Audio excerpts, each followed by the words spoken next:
Tiens, c'est papa. Voilà, là, il y a papa qui arrive. Le médecin nous a dit votre père va mourir, quoi. Et c'est un cancer du poumon dû au radon. T'imagines toute la poussière qu'il prenait, là.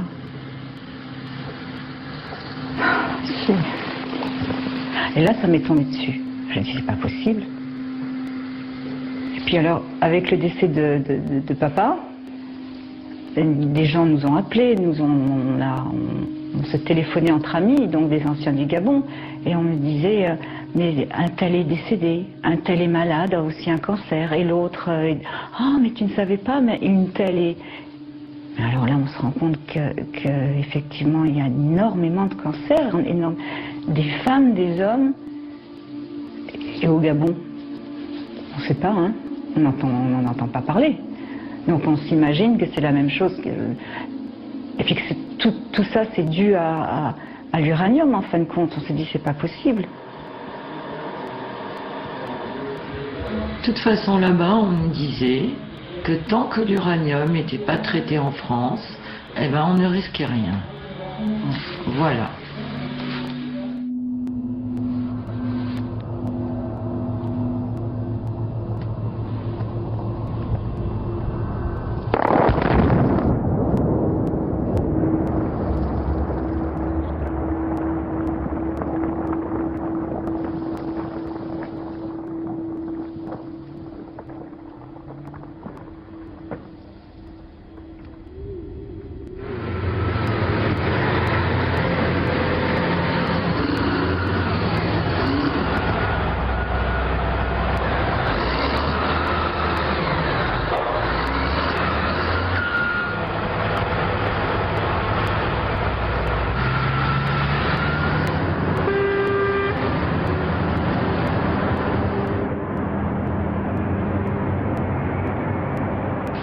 Une photo qui me révolte. Jacqueline Godet a vu mourir son père, sa mère et son mari, tous les trois emportés par un cancer en quelques mois. Ils ont longuement séjourné et travaillé à Mounana au Gabon, dans une mine d'uranium, propriété de la Comus, filiale d'Areva. Jacqueline et sa sœur Monique habitent désormais Mulhouse. Pour elle, aucun doute, leurs proches sont des victimes de l'industrie de l'uranium. On voit encore le puits d'eau clos, je crois. Tout a été inondé. Mon père est décédé, mon mari d'abord, mon père décède après. Et en même temps qu'on se pose ces questions, en même temps qu'on commence à se révolter, c'est maman qui tombe malade d'un autre cancer aussi. Ça fait 3 morts successives de cancer. Je sais, en France, il y a des cancers partout, bien sûr.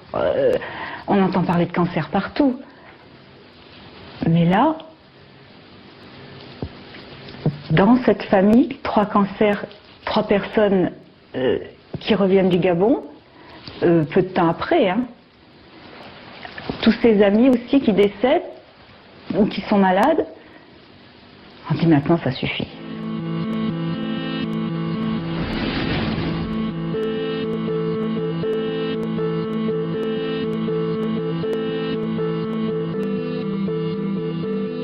Mounana, Gabon.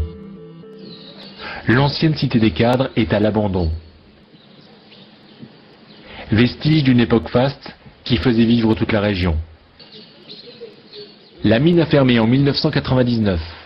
Les expatriés sont partis. Les mineurs, eux, sont restés avec leurs familles, mais ils n'ont plus de travail. Seule consolation, ils ont pu garder leur logement dans les cités ouvrières de la vallée. Mais depuis quelques mois, de mauvaises rumeurs circulent. Les maisons auraient été construites avec des stériles miniers radioactifs. Expliquez-moi un peu. Bon, mais là, on a 2 cartes de l'exploitation minière d'uranium à Mounana. Vous avez ce côté-là, la première carrière, qui est sur la carte là. C'était la première carrière d'exploitation, qui s'appelait la carrière de Mounana. Et puis, on a eu une deuxième exploitation qui est située, qui était une exploitation souterraine, je crois, celle de Bouindi. Et après, on est repassé ici, ça c'est l'exploitation d'eau clos. Une carrière aussi, qui aujourd'hui est remplie d'eau, maintenant vous voyez.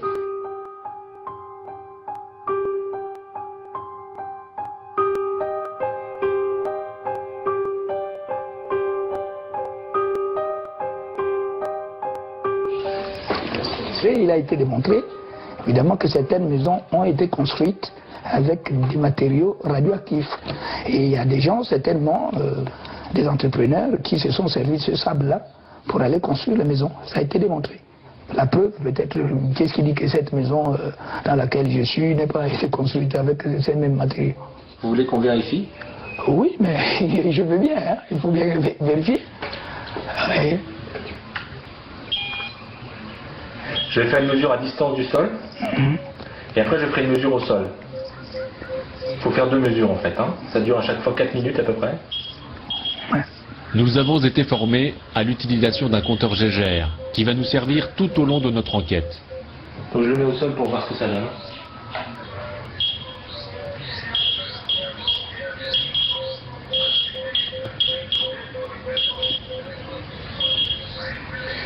Donc vous voyez, on est à 0,78, c'est-à-dire la radioactivité naturelle c'est 0,10, on est à 8 fois la radioactivité normale.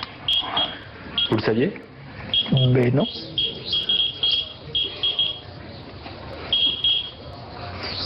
Comment vous réagissez de savoir que votre maison est radioactive là? Mais j'ai réagi comme tout le monde qui peut savoir qu'il est en danger. Moi je suis en danger. Et tout en sachant que je suis dans le danger, mais ma réaction c'est laquelle? C'est peut-être de quitter la maison, s'il faut maintenant. De la colline, domaine des cadres de la mine, jusqu'à la vallée, cité des ouvriers. De nombreuses maisons de Mounana seraient marquées par la radioactivité. Dans la cité Rénovation, 3000 habitants vivent dans 660 logements. La IEA, Agence internationale à l'énergie atomique, a contrôlé ces bâtiments et recommandé la destruction d'une vingtaine de blocs.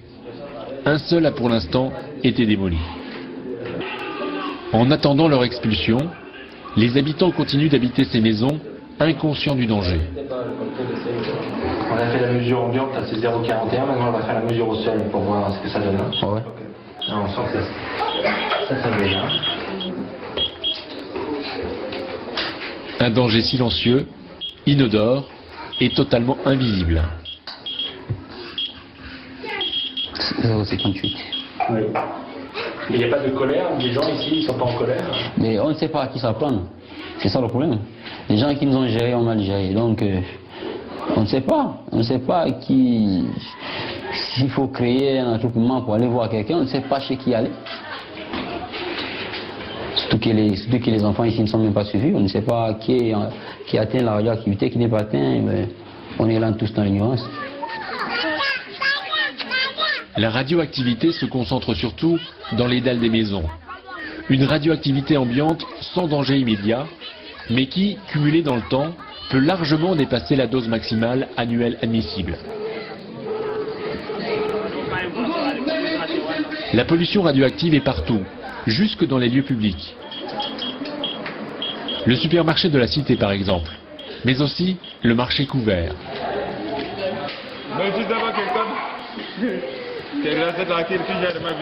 Ici, les agents du CNPPRI, l'organisme de surveillance de la radioprotection du Gabon, sont venus faire des prélèvements. Un carottage dans la dalle en témoigne. Personne cependant à Mounana n'a jamais entendu parler des résultats de ces prélèvements. Cet appareil décrit tout, ça dit tout. Donc vous voyez que ma réaction, au fond du cœur, je ne suis pas vraiment à moi, parce que là déjà je cours un grand danger là où je suis là. Et nous sommes là des années. Personne n'a songé au moins à signaler à toute cette population correctement que non, ici il y a de la radioactivité en plein.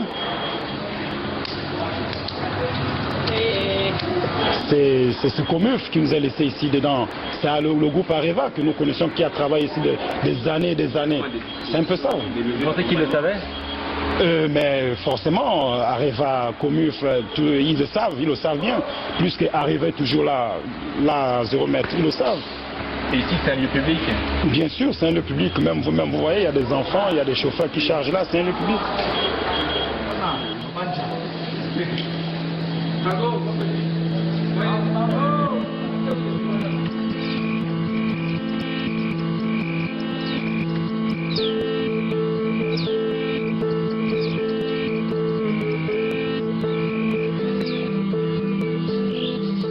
Partout où nous allons à Mounana, notre compteur Gégère signale la présence invisible de la radioactivité. Par exemple, dans l'ancien garage, là où travaillait comme mécanicien le mari de Jacqueline Godet. Sur les carcasses de bulldozer que conduisait son père, chef de travaux. Cet engin, il a servi en mine, directement. Par contre, le gros bulle là, il a servi directement en carrière aussi. Bon, il devait peut-être se retrouver avec les autres de l'autre côté. Ils sont restés là. Ils sont restés là. On va faire une mesure au niveau du sol. Hein. Ces épaves sont les dernières traces de l'activité de la Comuf. L'ancienne usine de traitement du minerai a disparu. À son emplacement, il ne reste qu'un grand terrain vague. Comme si elle avait souhaité effacer les traces de son passage, la filiale d'Areva a démoli l'usine et déversé ses gravats au fond d'une ancienne mine à ciel ouvert, la carrière d'Oclos. Aujourd'hui, ce vaste trou, profond d'une centaine de mètres, est totalement rempli d'eau. Cette carrière, aujourd'hui, elle est remplie d'eau. Et lorsqu'on a démantelé l'ancienne usine ou la nouvelle, tous les déchets ont été rejetés. Donc, tout ce qui a servi à la construction de l'usine, les fers, les engins de mine, tout a été jeté à l'intérieur de cette carrière. On a mis de l'eau. Et au fur et à mesure, avec les pluies, avec certainement les eaux de couches d'eau souterraine, ça a fini par se remplir. Et de là, cette eau, ils ont fait un petit canal, cette eau-là se replonge malheureusement dans une rivière que les gens se lavent actuellement là-bas.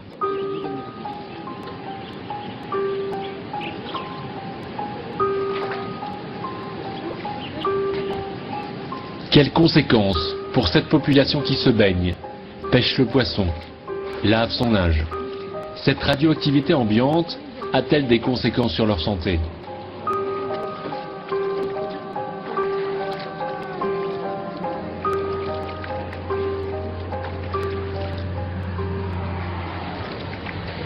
Avant de fermer la Comuf, Areva n'a pas seulement ordonné la destruction de l'usine.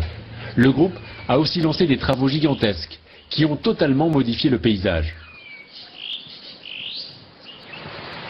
On a construit cette digue qui a stoppé net le cours de la rivière Ngamamungu. Moïse, un ancien mineur, confirme que là aussi on a jeté des déchets avant de laisser monter l'eau. La digue, on l'a construite, c'est pour noyer tous les déchets venant des usines. Tous les travaux de la digue ont duré au moins 2 ou 3 ans, hein, parce que c'est bien avant la fermeture de l'usine qu'on a fait ça. À ton avis, pourquoi on a fait ça? C'était pour faire disparaître les traces? C'était pour faire disparaître les traces. En aval de la digue, l'ancien lit de la rivière a été recouvert de terre, sur 50 hectares. Le site est sous surveillance. Un capteur d'air mesure 24 heures sur 24 la présence éventuelle de radon, un gaz radioactif issu de la désintégration d'uranium. Si Areva a pris soin de déverser ici 200 000 mètres cubes de terre, c'est que pendant des années, l'usine a rejeté ses déchets directement dans la rivière. On estime à 2 millions de tonnes ces déchets à la fois radioactifs et chimiques.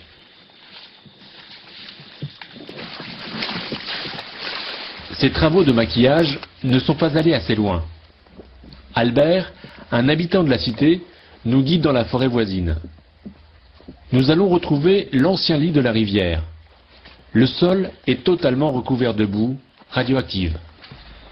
Albert, où est-ce qu'on se trouve ici, là? On se trouve vers le bas de la digue de Mitembe. On n'est pas tellement loin de la rivière. On rejetait directement dans la rivière? Mais ça descendait sur la rivière direct, puisque les vidanges étaient sur la descente des rivières. Directement? Directement. Il n'y avait pas il n'y avait pas à rejeter où. Ils ont jeté ça où? C'est ici qu'ils l'ont jeté. Ils ont jeté tout ici et tout descendait. Tout descendait le long de la rivière.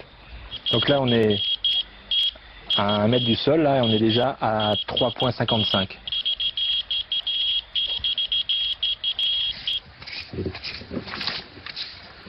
Notre compteur Jaeger s'affole. Selon les endroits, nous relevons 70, 80, 90 fois la norme naturelle. Depuis 58 jusqu'à ce jour, on ne savait rien. C'est à partir de l'an 2007 que le ministère des Mines a découvert la situation. Voilà, là, on a la mesure.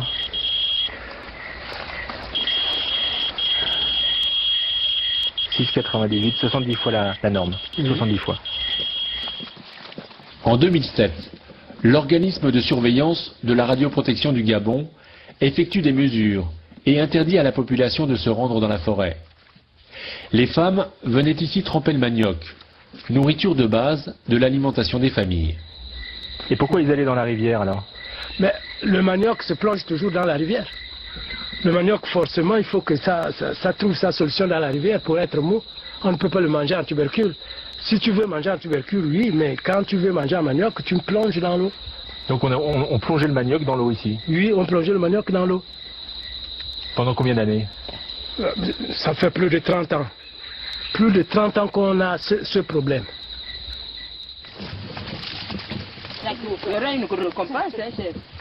La Comuf savait, mais pendant toutes ces années, personne n'est venu dire aux femmes du village qu'il y avait un risque de contamination des aliments. Aujourd'hui encore, ces mamans continuent de tremper le manioc, non loin de la rivière, dans les mares avoisinantes. Elles n'ont pas d'autre solution. Il faut bien nourrir la famille. Si on nous a dit que ce n'était pas bon de tremper le manioc ici, mais nous sommes obligés de le faire. Dans la Kablance, nous sommes obligés, mais sinon c'est pas bon de tremper le manioc là. Et c'est après, dans 3 ans ou 4 ans qu'on dit déjà que c'est pollué. Non, on ne peut rien faire. Tu as peur pour ta santé? Oui, j'ai peur, surtout pour la santé de mes enfants. Moi j'ai déjà beaucoup consommé, mais j'ai peur de mes enfants. Depuis toujours vous avez trempé ici? Ah, ça fait longtemps, hein. Ça fait longtemps, depuis que Comif existait.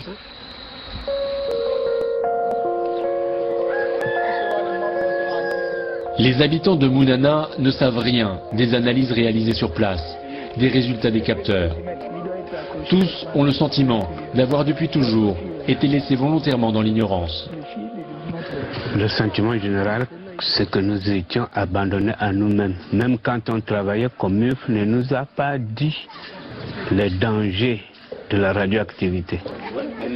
Nous avons emporté avec nous une liste de mineurs qu'on nous a signalés comme étant malades.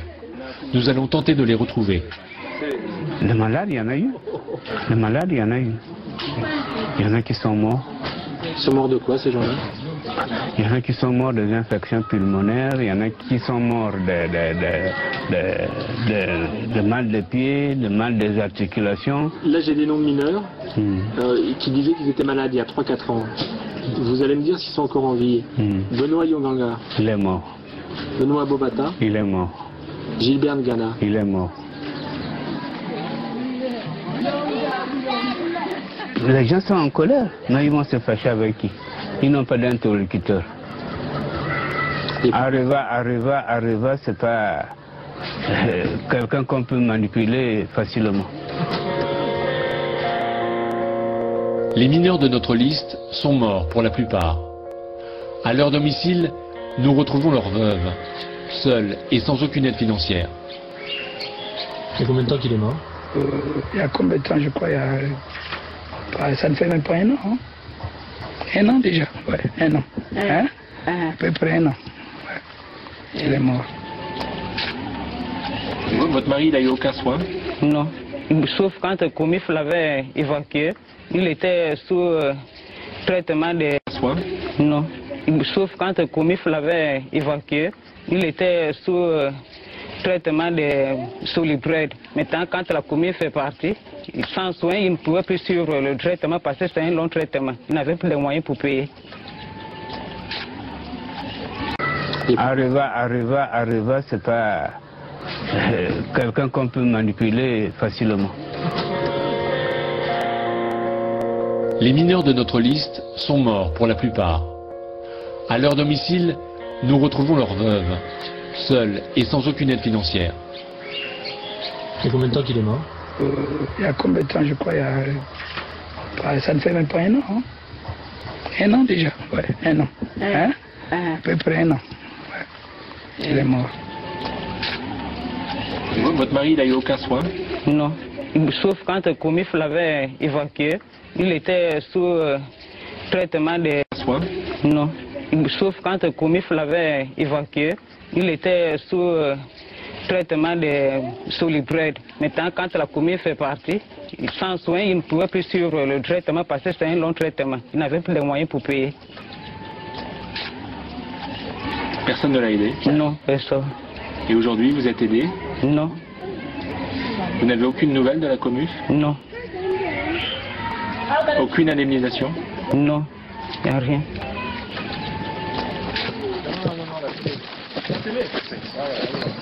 Nous retrouvons l'un des noms de notre liste. Joseph revient de l'hôpital. Il a fait des radios pulmonaires financées avec ses propres économies. Depuis des mois, Joseph est malade et par manque de soins, il souffre le martyre sous les yeux impuissants de son petit-fils. On ne donne pas le résultat. C'est un secret. On ne dit pas. Son problème, c'est à quel niveau? Il a un problème dans les poumons, le cœur aussi. Dans le poitrine. Et puis l'étouffement. Ouais. Et qu'est-ce qu'il vous dit qu'il est malade? Comment il le ressent? Ben, en criant, souvent en matinée, quand je me lève, il est là, il crie, ah, il a mal, il se sent mal, il mange pas bien. Toujours assis là, pensif. Combien sont-ils ces mineurs, déjà disparus? Combien de morts dans la souffrance, sans soins ni accompagnement thérapeutique?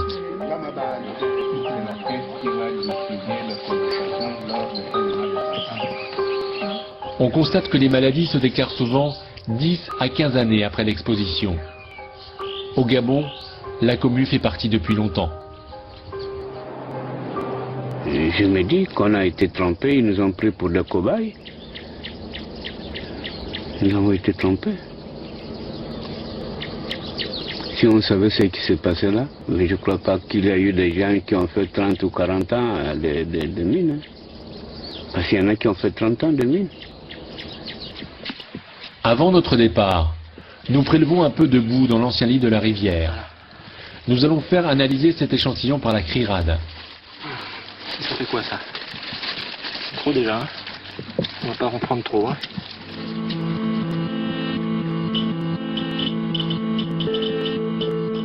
Cette association française, basée à Valence dans la Drôme, défend le droit à l'information sur la radioactivité et le nucléaire.